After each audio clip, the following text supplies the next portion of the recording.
ఈరోజు నీకు దొరుకుతుంది. దేవునికి స్తోత్రం. హల్లెలూయా. దేవుడు నీకు దర్శనమిస్తాడు. దేవునికి స్తోత్రం. నీ జీవితంలో వెంటనే అద్భుతం చేస్తాడు. దేవునికి స్తోత్రం. నీ జీవితాన్ని చక్కదిద్దుతాడు. దేవునికి స్తోత్రం.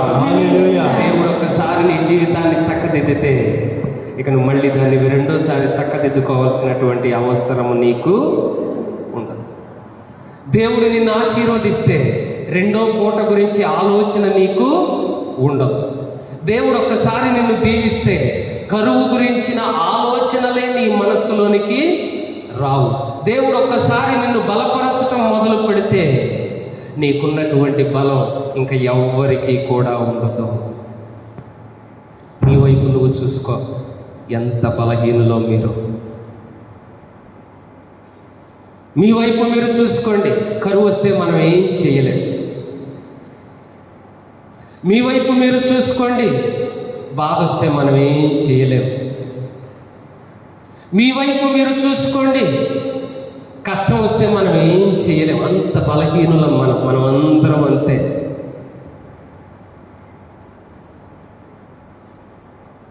కానీ వీటన్నిటిలో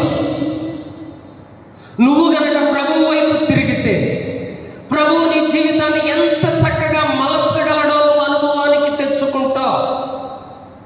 నిన్ను నువ్వు చూసుకో. సిలువ వైపు చూడు, దేవుని వైపు చూడు. అక్కడ మరణించినటువంటి వాడు మరణించింది నీ కోసమే. ఆయన నరాలు చిట్లించింది నీ కోసమే. హృదయ వేదనను పొందింది నీ కోసమే. అసలు యేసు ప్రభు ఈ లోకానికి వచ్చిందే మీలాంటి వాళ్ళ కోసం. మరి అలాంటప్పుడు నువ్వు సిలువ వైపు తిరగకపోతే, దేవుని వైపు చూడకపోతే నీ జీవితంలో వచ్చే కరువు నుంచి నిన్నెవరు రక్షించగలరు? కరువు అంటే తిండికి గుడ్డకి మాత్రమే కాదు. ఒక్కొక్కసారి కరువు వచ్చేది నీ జీవితంలో అన్నీ ఉన్న ఆనందం ఉండదు. ఆనందానికి కరువు వస్తుంది నీకు ఒక్కొక్కసారి. అన్నీ ఉంటాయి, నీ కుటుంబంలో సంతోషం అనేది ఉండదు. నీ కుటుంబంలో సంతోషానికి కరువు వస్తుంది. అన్నీ ఉంటాయి, ఆరోగ్యం ఉండదు, ఆరోగ్యానికి కరువు వస్తుంది. అన్నీ ఉంటాయి, బిడ్డలు వ్యసన పరులై ఉంటారు, దానికి కరువు వస్తుంది. నీ జీవితంలో చాలా రకాలైనటువంటి కరువులు వస్తాయి. కూటికి గుడ్డకి మాత్రమే వచ్చేటటువంటి కరువు కాదు. అందుకే అటువంటి అన్ని కరువుల్లో కూడా నీకు అభయం ఏదైనా ఉంది అంటే అది సిలువ. నా అభయం సిలువ, నా అభయం దేవుడు, నా అభయం రక్షకుడు. ఇది నువ్వు చేస్తే నువ్వు సంతోషిస్తావు. అప్పుడు నీ పేదరికం పోతుంది. సరేపతు విధవరాలు ఏ విధంగా పోషించబడిందో నువ్వు పరలోకం చేరే వరకు కూడా అదే విధంగా పోషించబడతావంట. దేవునికి స్తోత్రం. హల్లెలూయా, హల్లెలూయా, హల్లెలూయా, హల్లెలూయా, హల్లెలూయా. ఈ సరేపతు విధవరాలని దేవుడు ఎలా ప్రేమించాడో చూడండి. ఎలా ప్రేమించాడో. ఈ విధవరాలి దగ్గరికి మొదట దేవుడు తన ప్రవక్తని పంపించాడు. ప్రవక్త వచ్చి ఈమెతో పలికినటువంటి మాటలో ఈమె ధనికురాలిని చేసిందా, ఇంకా పేదదాన్ని చేసిందా? ఈమె బాధలో ఉన్నప్పుడు,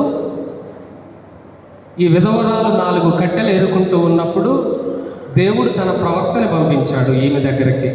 ఊరి బయట కట్టెలు ఏరుకుంటూ ఉన్నప్పుడు ఆ ప్రవక్త వచ్చి పలికినటువంటి మాటలో ఈమెని ధనికురాలిని చేసిందా, పేదదాన్ని చేసిందా?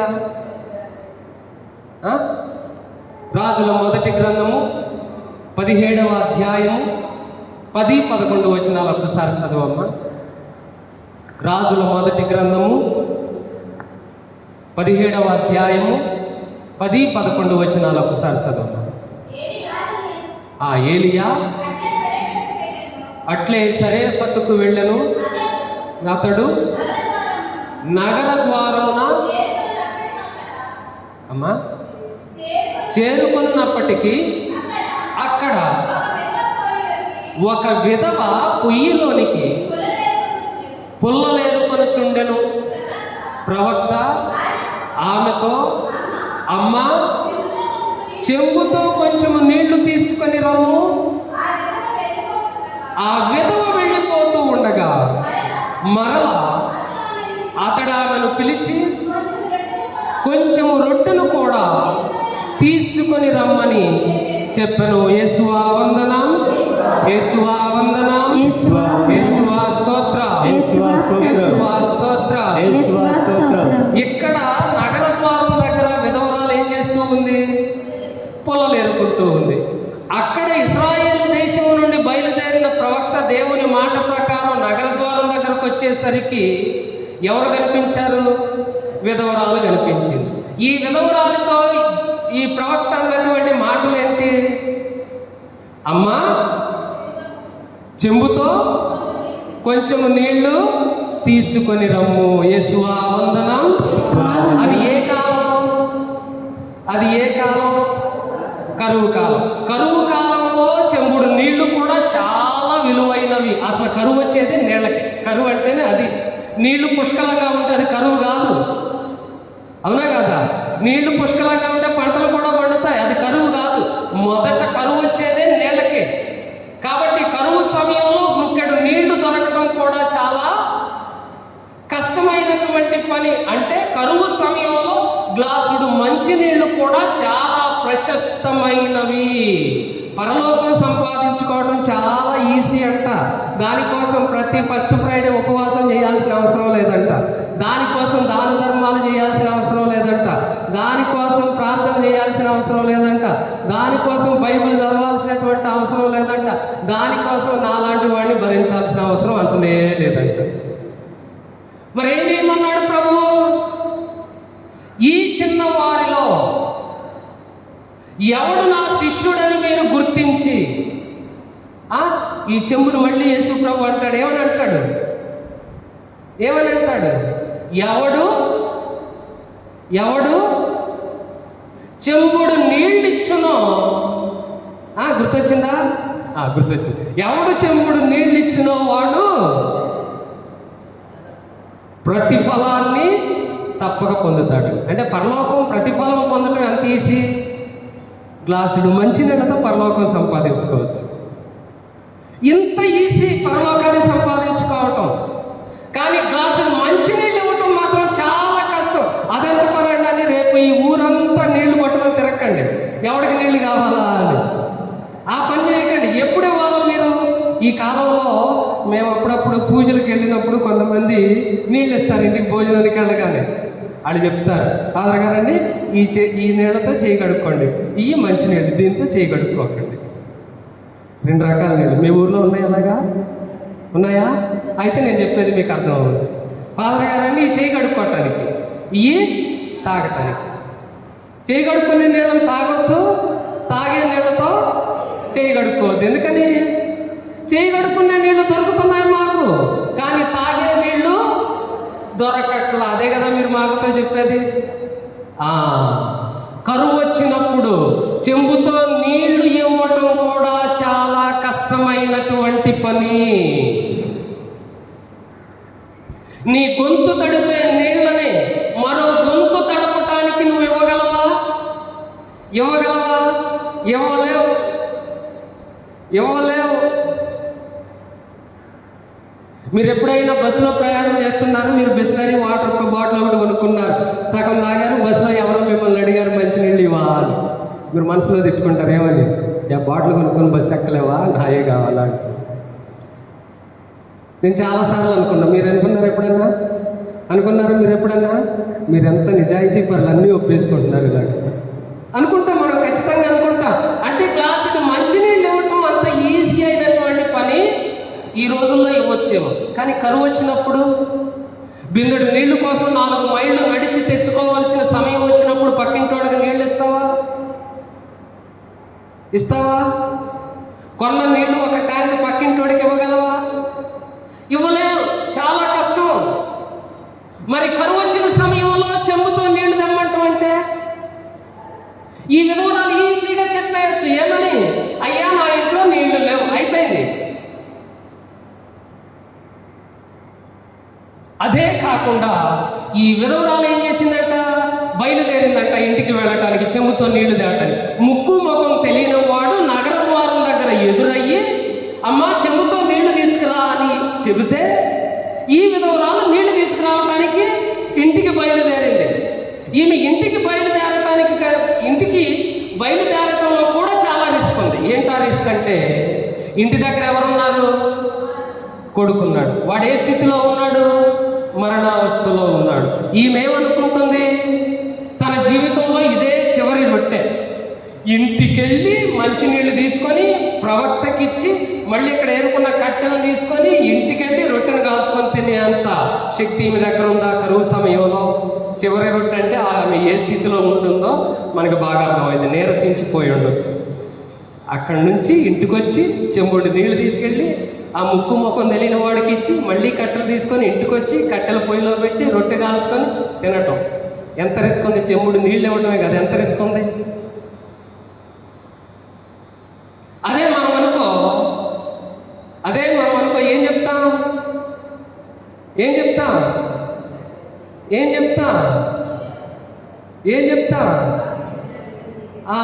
అదనమాట. కష్టమైన పని. చెంబుడు నీళ్లే కదా అని అనుకోకండి, చాలా కష్టమైనటువంటి పనిది. అందులో ఇంటికి వెళ్ళి వచ్చి మళ్ళీ పని చేయడం అంటే ఇంకా కష్టమైనటువంటి పని. కానీ ఆ విధవరాలు ఏం చేసిందంట, ఇంటికి వెళ్ళటానికి బయలుదేరింది. దేవుడు ఎందుకు ఎన్నుకున్నాడు ఆమెని? ఆవిడ అన్యురాలే అయి ఉండొచ్చు, దేవుడు అంటే ఎవరో తెలియనిది అయి ఉండొచ్చు, విధవరాలు అయి ఉండొచ్చు, దేన స్థితిలో ఉండొచ్చు. దేవుడు ఎందుకు ఎన్నుకున్నాడు ఆమెను? అటువంటి మనస్తత్వం నీలో ఉంటే దేవుడు నిన్ను ఎన్నుకుంటాడు. చప్పట్లు కొట్టు.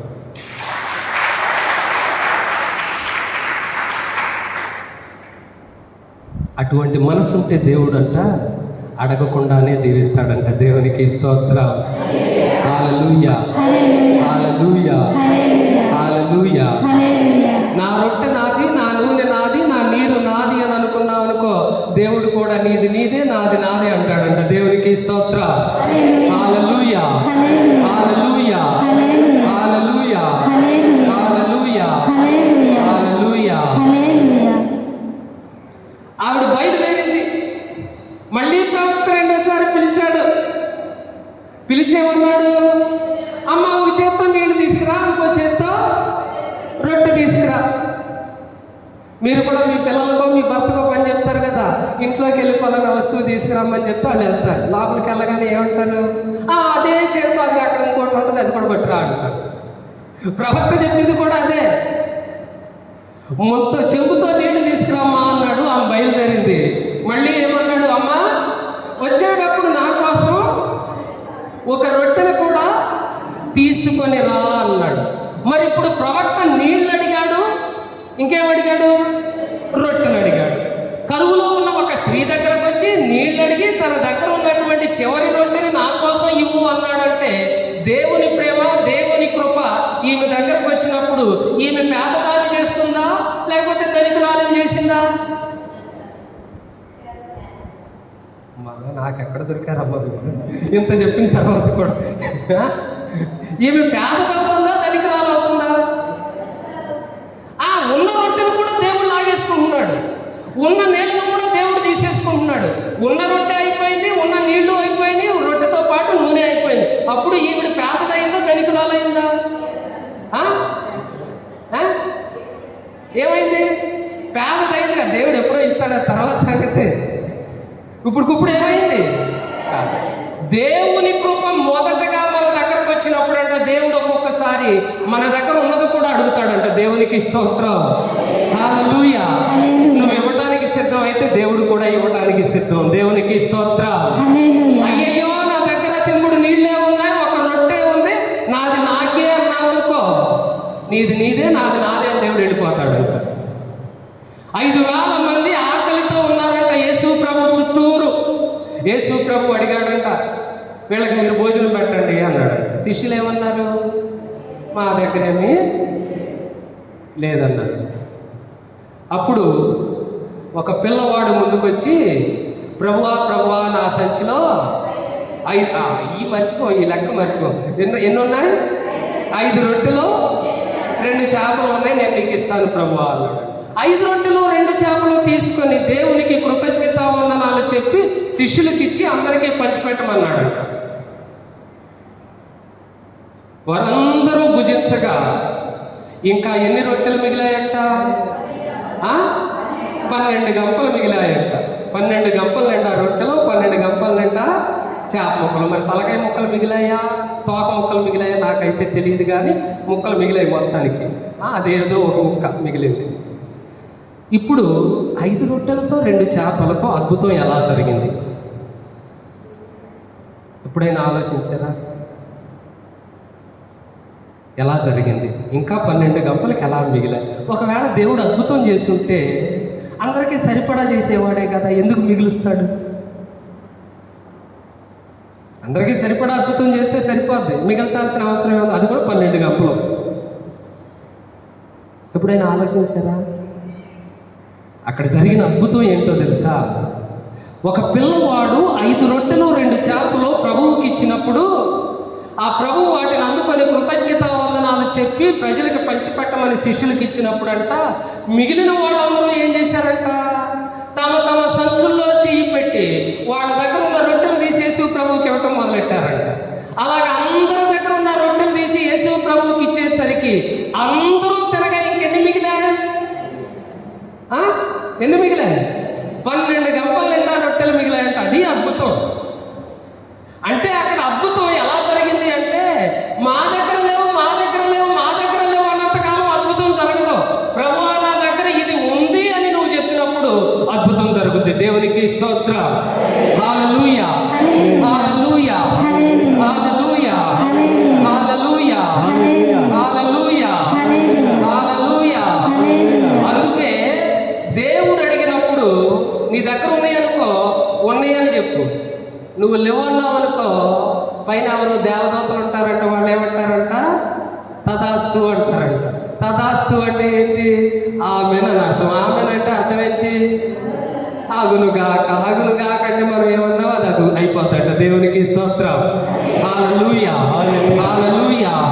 దేవుని కృపని మనం అడిగినప్పుడు ఒక్కొక్కసారి ఆ కృప మన దగ్గరకు వచ్చినప్పుడు అదంట మనల్ని ఏం చేస్తుందంట? మొదటగా మన దగ్గర ఉన్నటువంటిది కూడా లాగేసుకునే విధంగా ఉంటుందంట. అదేంటది? నేను దేవుడి దగ్గరకు వస్తే దేవుడు ఇస్తాడనుకుంటే ఉన్నది కూడా ఇచ్చేయమన్నాడు అంటే నువ్వు వెనక్కి వెళ్ళావనుకో, అదంతే, అది అంతవరకే. కానీ ఈ విధవరాలు ఏం చేసింది? ఆయనతో చెప్పడం మొదలుపెట్టింది, అయ్యా నేను అబద్ధం చెప్పట్లా, నా పిడతలో పిడికెడు పిండి మాత్రమే ఉంది, కొంచెం నూనె ఉంది. నువ్వు నన్ను నమ్మకపోతే నేను ఎన్ని పుల్లలు ఏరుకున్నానో చూడు. 4-5 పుల్లలు ఏరుకున్నాను. ఎందుకని? ఎక్కువ పిండి ఉంటే నేను ఎన్ని పుల్లలు ఏరుకుంటా? ఎక్కువ పుల్లలు ఏరుకుంటా. నేను ఎక్కువ పుల్లలు ఏరుకున్నా అది వృధా. నాకు పుల్లలతో నేను ఏం చేసుకోను? పిండి లేనప్పుడు. కాబట్టి నేను తక్కువ పుల్లలే ఏరుకున్నా. నా దగ్గర పిడికెడు పిండి ఉంది, దానితో 2 రొట్టెలు చేసుకొని నా ఇంట్లో ఉన్న కొడుకు ఒకటి పెడతా, నేను ఒకటి తింటా. ఉన్న ఆ చెంబుడు నీళ్లు మేము తాగుతాం. ఆ తరువాత మేమిద్దరం మరణించాలి అని అనుకుంటున్నాం అని. అప్పటికే ఆకలితో ఉన్న విధవరాలి నోటి దగ్గర నుంచి ఆ రొట్టెని దేవుడు ఇవ్వమన్నాడు. ఎక్కడి నుంచి ఇవ్వమన్నాడు? తన నోట్లోకి వెళ్ళబోయే ఆ ముద్దను దేవుడు ఇచ్చేయమన్నాడు. దేవుడు ఒక్కొక్కసారి ఎక్కడి నుంచి అడుగుతాడంట? నీ జేబులో నుంచో, నీ పర్సులో నుంచో, నీ గోద్రేజ్ బీరువాలో నుంచో అడగడంట. నీ నోటికాడ ఉన్న ముద్దను కూడా అడుగుతాడంట ఒక్కొక్కసారి. అది ఇవ్వగలిగిన స్థితి నీకుంటే, ఆ హృదయం నీకుంటే, దేవుని అద్భుతం దాన్ని అనుసరిస్తుంది.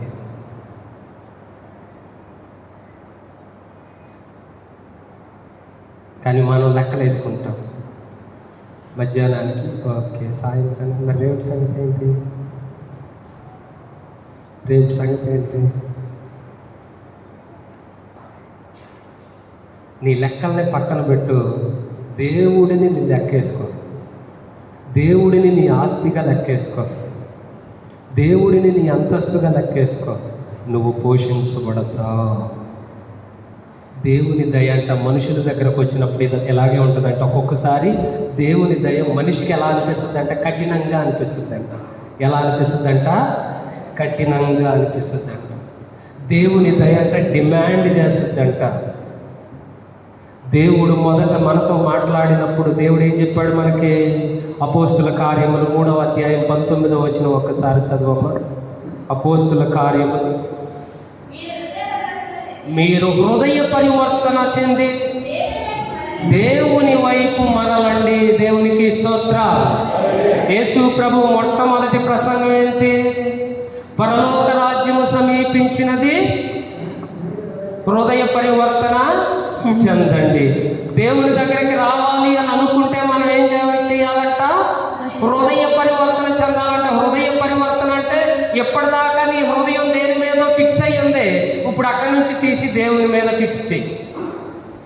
ఇప్పుడు దాకా నువ్వు నడిచిన దారి వేరేదేదో ఉంది, ఆ దారి మానేసి దేవుని దారిలో ఉన్నాడు. కానీ మనం ఏమంటాం? హృదయ పరివర్తన, కొత్త దార, కొత్త జీవితమా, కొత్త మనస, కొత్త హృదయమా నా వలన అవ్వదు. కానీ అద్భుతం ఎప్పుడు జరుగుతుందో తెలుసా? ఎప్పుడు జరుగుతుందో తెలుసా? దేవుడిని విధేయించినప్పుడు అద్భుతం జరుగుతుంది. దేవుడిని విధేయించకుండా, దేవుని మాట వినకుండా నువ్వు ఎన్ని ఉపవాసాలన్నా చేయి, ఏమైనా చేయి, నీ జీవితంలో అద్భుతం జరగదు. ఎప్పుడు అద్భుతం జరుగుద్ది? దేవుని మాట విధేయించినప్పుడు. అప్పుడు నీ జీవితంలో అద్భుతం అనేటటువంటిది జరుగుతుంది. ఈ స్త్రీనే దేవుడు ఎందుకు ఎన్నుకున్నాడు? ఆమెకి ఎలాంటి హృదయం ఉంది? ఎందుకు దేవుడు ఆ స్త్రీని ఆశీర్వదించాలనుకున్నాడు? ఎందుకు ఆ విధవరాలని, ఆ అన్యురాలని దేవుడు దీవించాలనుకున్నాడు? కరువు సమయంలో ఆమెను పోషించాలనుకున్నాడు. ఇప్పుడు మీకు అర్థమైంది కదా ఎందుకు? ఆమెకు దేవుని మాటను విధేయించే హృదయం ఉన్నది. అందుకే ప్రవక్త అడిగిన వెంటనే, అయ్యా నువ్వెవరో, ఎక్కడి నుంచి వచ్చావు, ఎందుకు నన్ను అడుగుతున్నావు, దేవుడు నిన్ను పంపించాడా, దీని తర్వాత నాకేం జరుగుద్ది, నేను నీకు ఇస్తే నాకేం నువ్వు ఇస్తావని అడిగిందా? అడగల. ఏ ప్రశ్న వేయలా. ఏం చేసింది ఆమె? చెముడు నీళ్లు తేవడానికి బయలుదేరింది. దేవుడి మాటకు కట్టుబడి విధేయించటం మొదలుపెట్టింది. దేవుని మాట విని నీళ్ళ కోసం బయలుదేరింది, నీళ్లు తెచ్చింది. దేవుని మాట విని అదే చేత్తో రొట్టెను కూడా ప్రవక్త కోసం తీసుకొని వచ్చింది. ఆమెకు దక్కినటువంటి ప్రతిఫలం దేవుని యొక్క గొప్ప అద్భుతం. దేవుడు మనతో చెప్తాడు, నా మాట నువ్వు విశ్వసించు, విశ్వసిస్తే జరుగుద్ది. దేవుడు ఒక్కటే చెప్తాడంట, విశ్వసించు, విశ్వసిస్తే జరుగుతుంది. నా 5 రొట్టెల్ని 2 చేపల్ని యేసు ప్రభువుకి నేను ఇస్తే, ఆ ప్రభువు నన్ను ఖాళీ చేతులతో పంపించడు అనే నమ్మకం ఆ బుడ్డోడుకు ఉంది కాబట్టి వెంటనే తన సంచిలో చేయబెట్టి 5 రొట్టెల్ని 2 చేపలు ఇచ్చేశాడు యేసు ప్రభువుకి. చివరిలో ఎన్ని గంపలు మిగిలాయి? 12 గంపలు మిగిలా. 12 గంపలు యేసు ప్రభు ఏం చేసి ఉంటాడు? ఒరే తల గంప తీసుకుంటారా నా శిష్యులారా అన్నాడా? అలా ఆ 12 గంపలు ఆ పిల్లవాడికి బహుమతిగా ఇచ్చి ఉండొచ్చు. దేవునికి స్తోత్ర. హల్లెలూయా, హల్లెలూయా, హల్లెలూయా. దేవుడు మనతో చెప్పేది ఒకటే, నువ్వు విశ్వసించు, జరుగుతుంది. ప్రతి అద్భుతం తర్వాత దేవుడు చెప్పే ఒకే ఒక్క మాట ఏమిటి? నీ విశ్వాసమే నీ విశ్వాసమే నీ విశ్వాసమే తెలీదా? నీ విశ్వాసమే నిన్ను స్వస్థపరిచినది. నిన్ను స్వస్థపరిచేది ఏంటంట? నీ విశ్వాసం అంట. నిన్ను బాగు చేసేది ఏంటంట? నీ విశ్వాసం అంట. నిన్ను పదిలపరిచేది ఏంటంట? నీ విశ్వాసం అంట. నిన్ను దీవించేది ఏంటంట? నీ విశ్వాసం అంట. నీ విశ్వసిస్తే జరుగుతుంది. అమ్మా నాకు చెంబుడు నీళ్ళు ఇవ్వు. చివరగా మిగిలినటువంటి ఆ పిండిలో నాకు ఒక రొట్టెను చేసివు. దేవుని పేరిట నేను నీకు మాట ఇస్తూ ఉన్నాను, నువ్వు ఈ పని చేస్తే నీ పిడతలో పిండి అయిపోదు, నీ కుండలో నూనె అయిపోదు. ఇది నమ్మటం సాధ్యమా? ఇది నమ్మటం సాధ్యమా? ఇంతకు ముందు ఎప్పుడన్నా జరిగిందా? ఈ విధవరాలు విన్నదా ఇలాంటి ఉదంతం జరిగిందని? ఇప్పుడంటే మనం వింటున్నాం, విన్నా కూడా నమ్మకం ఉండదు. అనుకోండి, అది వేరే విషయం. ఆ విధవరాలు విందా? వినలా. ఇలాంటి అద్భుతం ఒక చోట జరిగిందంట, నాకు కూడా జరుగుద్ది అనేటటువంటిది ఆమెకి తెలియదు. కానీ ఆమె ఏం చేసింది? విశ్వసించింది, నీళ్ళిచ్చింది, రొట్టెనిచ్చింది. అద్భుతం జరిగింది.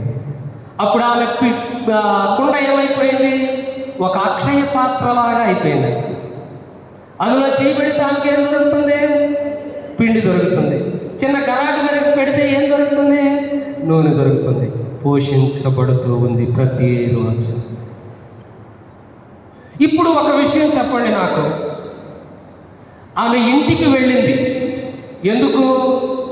ఇష్టంతో ప్రవక్తకి నీళ్లు పిండి ఇవ్వటం కోసం ఇంటికి వెళ్ళి చెయ్యి పెట్టింది కుండలో. చెయ్యి పెట్టి ఏ పిండిని తీసింది? అద్భుతం వలన కుండలో ఉన్న పిండిని తీసిందా, లేకపోతే అంతకుముందు తాను ఉంచుకున్నటువంటి ఆ పిండిని తీసిందా? ఏ పిండిని తీసి ఉండొచ్చు? ఏ పిండిని తీసి ఉండొచ్చు? గోధుమ పిండా మైదా పిండి అని నేను అడగట్లా. ఆమె అప్పుడు రొట్టె కోసం దాచుకున్నటువంటి పిండిని తీసిందా, లేకపోతే ఆమె విశ్వసించింది కాబట్టి అప్పటికే దేవుడు అద్భుతం చేశాడు కాబట్టి ఆ అద్భుతం వలన వచ్చినటువంటి పిండిలో నుంచి పిండి తీసిందా?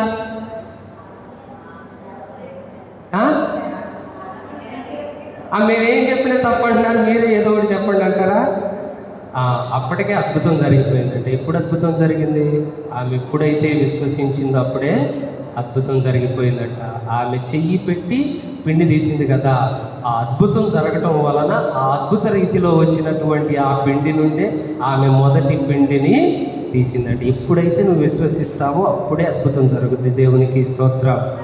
హల్లెలూయా, హల్లెలూయా, హల్లెలూయా. బండరాయి నిండా నీళ్లున్నాయి, దాన్ని కర్రతో కొట్టన్నాడు దేవుడు. బండరాయిలో నీళ్లు ఉండడం ఏంటని ప్రశ్నిస్తే నీళ్లు దొరకవు.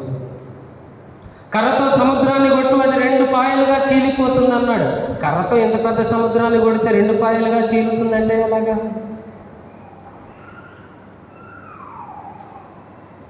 విశ్వాసానికి లాజిక్లు ఉండవు. ఇది ఎలా అనే ప్రశ్న ఉండదు. నువ్వు విశ్వసించు, అది నీ జీవితంలో జరుగుద్ది అంతే. నువ్వు నమ్ము, నీ జీవితంలో అది దేవుడు చేస్తాడంతే. మొట్టమొదటిసారి అద్భుతము జరిగిన తరువాత ఆ కుండలో చెయ్యి పెట్టి పిండిని తీసింది. ఆమెకున్నటువంటి పిండి నుండి ఆమె చెయ్యి పెట్టి పిండిని తీయలా, దేవుడిచ్చినటువంటి పిండి నుండి ఆమె పిండిని తీసింది. అంటే విశ్వాసంతో ఆమె చేసినటువంటి పని వలన అద్భుతం జరిగింది. యేసు ప్రభు ఒకసారి ప్రార్థనా మందిరానికి వెళ్ళాడట. ఆ ప్రార్థనా మందిరంలో ఊచు చెయ్యగలిగినటువంటి వాడున్నాడంట. అంటే చెయ్యి ఎండిపోయినటువంటి వాడున్నాడంట. వాడిని ముందుకు పిలిచి యేసు ప్రభు వాడితో ఏం చెప్పాడు? ఒరే, నీకు మంచి మంచి కండల్ని ఇస్తున్నాను. ఒరే, నీ నరాలను మళ్ళీ బలపరుస్తున్నాను. నీ నరాల్లో మళ్ళీ వేడి రక్తం తిరిగేలాగా చేస్తూ ఉన్నాను. కాబట్టి నువ్వు చెయ్యి చాపురా అన్నాడా? అని అల్లా. యేసు ప్రభు ఏమన్నాడు వాడిని చూసి? నీ చెయ్యి చాపు అన్నాడు. వాడు నవ్వి, ఒకవేళ ప్రభువా, ఇప్పటిదాకా నా చెయ్యి ఎండిపోయి 20 సంవత్సరాలు అవుతా ఉంది, ఈ చేత్తో నేను ఏ పని చెయ్యలా, ఇది నా గూడకి వేలాడుతూ ఉంది, ఇది నాకు పనికి రానటువంటి చెయ్యి, పట్టేవదో, నువ్వు చెయ్యి చాపమంటే నేను చాపేయగలనా అని ఉంటే, అని వాడు అనుంటే వాడి జీవితాంతం ఊచ చెయ్యితోనే ఉండేటటువంటి వాడే. కానీ వాడు ఏ ప్రశ్న వేయలా, యేసు ప్రభు ఎక్స్ప్లెనేషన్ కూడా ఇవ్వాలా. వాడిని చూశాడు, నీ చెయ్యి చాపమన్నాడు. వీడేం చేశాడు? దేవుని మాటను విధేయించి తన చెయ్యి చాపాడు. అద్భుతం జరిగిపోయింది. నేను చాపలేనంటే నువ్వు అలాగే ఉంటావు, నేను చెయ్యలేనంటే నువ్వు అలాగే ఉంటావు. దేవుడు నిన్ను చెయ్యి చాపమన్నాడంటే అప్పటికే నీకు శక్తినిచ్చాడు, నువ్వు చెయ్యి చాపు. దేవుడు ఒక రొట్టెనివ్వమన్నాడు,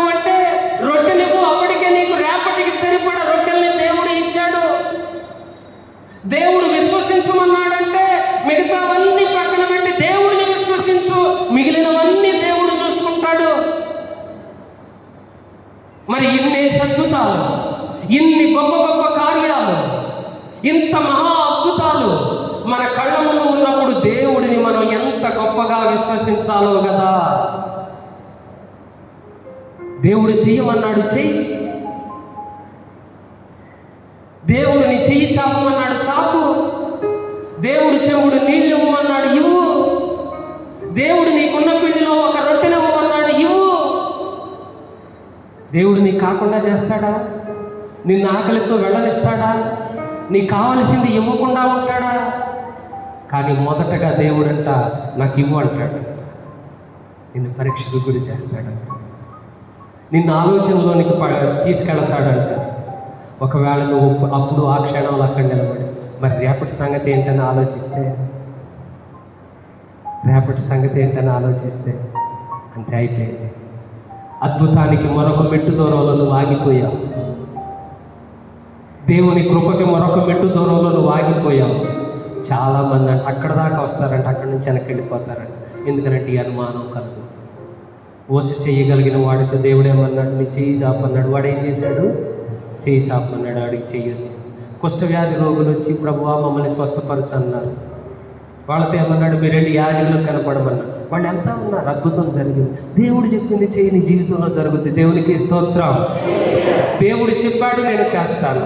దేవుడు విశ్వాసంతో ఉండమన్నాడు. ఈరోజు నాకు కొండంత విశ్వాసం ఉంది అన్నటువంటి వాళ్ళందరూ లేచి నిలబడండి, నాతో పాటు ప్రార్థన చేసుకుందాం. ఈరోజు నీ జీవితంలో ఎందుకు అద్భుతం జరగదో మనం చూద్దాం. ఈ రోజున దేవుడు ఎందుకు నీకు సహాయం చేయడం మనం చూద్దాం. కొండంత విశ్వాసంతో నువ్వు లేచి నిలబడు. గుండెల నిండా విశ్వాసాన్ని కలిగి నా దేవుడు నాకు అద్భుతం చేస్తాడు, నేను అడిగితే ఆయన చేస్తాడు, నాకు సహాయం చేస్తాడు, నేను ఆ ప్రభువు మాట వింటాను, విశ్వాసంతో అడుగుతాను అని నీ మనసులో నువ్వు అనుకో. ఈ మాటని పదే పదే చెప్పుకో. దేవుడు నీ జీవితంలో అద్భుతం ఈరోజు ఖచ్చితంగా చేస్తాడు.